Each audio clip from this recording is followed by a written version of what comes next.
Pa ata që na futën në këtë valle, besoj nuk do na lënë vetëm, edhe pa mbrojtje. Dorë zoti, po ju e ndëgjuat, besoj deklaratën e këtij sekretarit amerikan, ku vendosen që të tërheqin të gjithë arsenalin prej bazave të cilat Irani sulmoi, edhe ato shtete si Katari, Emiratet, Bahreini, tanë jemi të tradhtuar, edhe Arabia Saudite, mirë po deklarata ishte se ne s'pari duhet të kujdesemi për jetën edhe arsenalin tonë.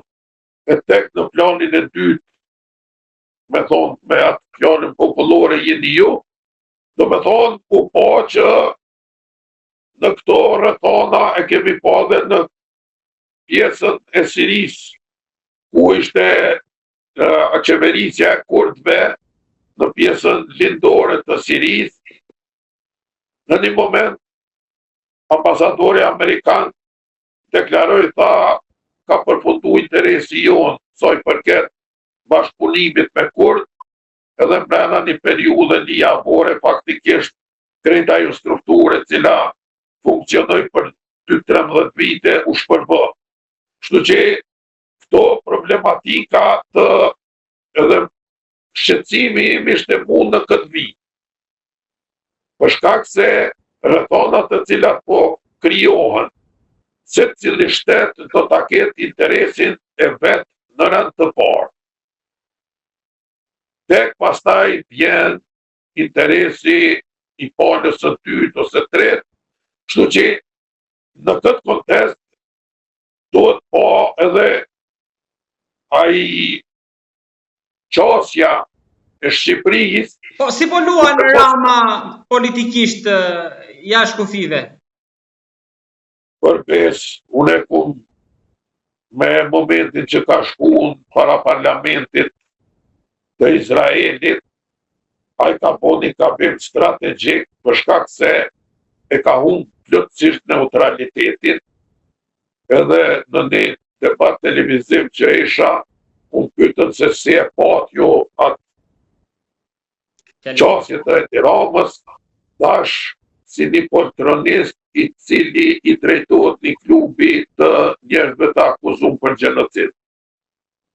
Të rreshtohesh në këto rrethana për krah një politike e cila, veçanërisht izraelite, e cila po krijon tensione gjithandej, do të jetë shumë problematike, edhe nuk e di se në çfarë forme ka llogaritur Edi Rama se rreshtimi në këtë formë do të beneficojë Shqipëria prej kësaj. Ne veç duhet të shpresojmë kësaj here që Amerika mos të tërhiqet si prej Afganistani, si prej Iraku, si prej Sirije, edhe të mbetemi në një kaos ballkanik i cili Shqipërinë do ta gjetë pa përgatitur në ekstrem. Shqipëria sot ushtrinë me numër më të pak e ka. S'ka pothuajse armatim fare. Në një geopolitik të tillë, e cila ku ekziston, ku i forti, ku i përcakton rregullat, jashtë çdo norme ndërkombëtare, të jesh në asnjë pozicioni edhe të rreshtohesh në këtë formë, është pak absurditet. Për ta thënë më thjesht, në rastin situate që nuk dihet si do përfundojë dhe NATO, le që derisa të futet fuqinë e një 5, do të kalojë një javë me shpresën po të vinë njëri për ndihmuar. Si gjendemi ne përballë fqinjve Greqisë në jug edhe Serbisë në veri? Shqipëria dhe Kosova. Soj që ku do mbështetemi? E din krejt populli shqiptar që realisht me forcat tona vetanake do ta kenë ekstrem vështirë. Ekstrem vështirë. Mos themi që realisht Shqipëria do ta bie në pikpyetje ekzistencën, po edhe Kosova gjithashtu, për shkak se ne i dim pretendimet greke, e që në kuptimin ushtarak për shkak se kapacitetet e Serbisë me Kosovë e Shqipëri mund të ballafaqohemi, besoj nuk është shumë problematike.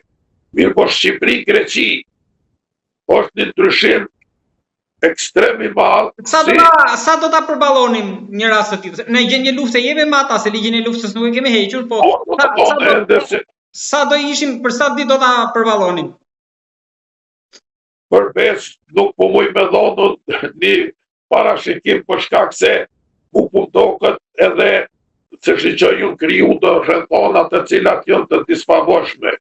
Ne kemi pa që 500.000 shqiptarë të cilët kanë migruar në Greqi kanë bërë shtetësi greke. Domethënë, kanë hjek dorë. Ka mundësi që ai kontingjent mund të përdoret nëse në një situatë hipotetike, po themi, për shkak se kemi pa që një numër i madh i tyre vjen të kuquna edhe në forcat armatosura greke. Edhe ajo do të jetë një ballafaqim katastrofal për ne. Pra, ju po thoni që mund na vendosin përballë shqiptarët përballë Shqipërisë. Po. Edhe ajo pastaj do të jetë një katastrofë, pavarësisht fituesit, domethënë gjithsesi ne je humbës. Edhe në atë kontekst e shoh që ne duhet të orientohemi për shkak se shiqohuni përkas edhe një partie politike. Edhe në zgjedhjet e kalume, jo këto, po zgjedhjet e kalume, ne patëm propozu një lloj metodën armatosjen e popullit, që të jetë një kontingjent bilem Kosovë me minimum 150.000 njerëz të cilët do të jenë të armatosur, edhe armatimin do ta kenë në për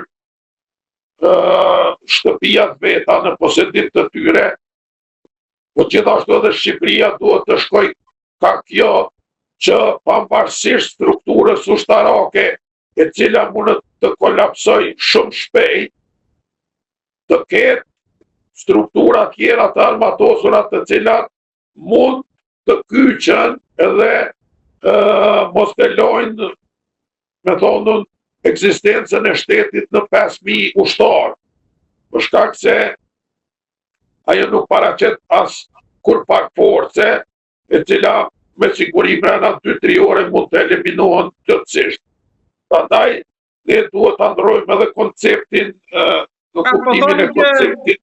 Do thoni që fshinjet maksimumi për 2-3 orë kanë marrë punë me ne. Përveç sa i dim kapacitetet të cilat i posedon Shqipëria, edhe